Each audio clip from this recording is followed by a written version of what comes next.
Today, more questions about what happened to this man, Binyam Mohammed, and why details of his alleged torture have been kept secret. Mohammed is the last British resident held at Guantanamo. Today, his brother told the BBC that he was angry that the Foreign Secretary had ignored pleas for help and had failed to make public what had happened to him.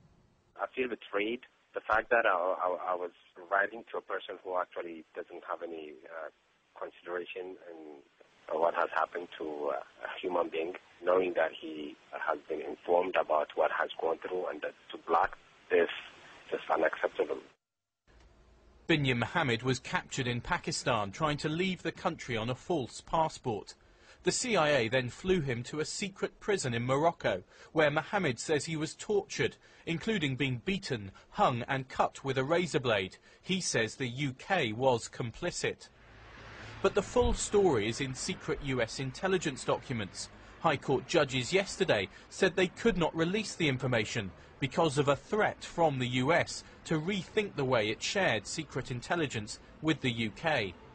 It smacks of a cover-up unless the government comes clean and says the circumstances around the alleged torture, not the intelligence lying around behind his detention in the first place, his torture, that needs to be made public. Otherwise, people, I think, will become increasingly suspicious. Today, the Foreign Secretary said disclosing the documents would have caused real damage to national security. For the record, the United States authorities did not threaten to quote-unquote break off intelligence cooperation with the UK.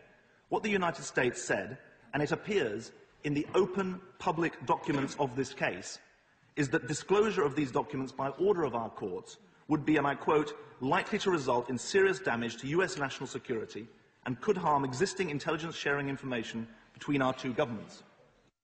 Binyam Mohammed is expected to be released in the coming weeks, which may lead to more difficult questions for the US and UK. Gordon Carrera, BBC News.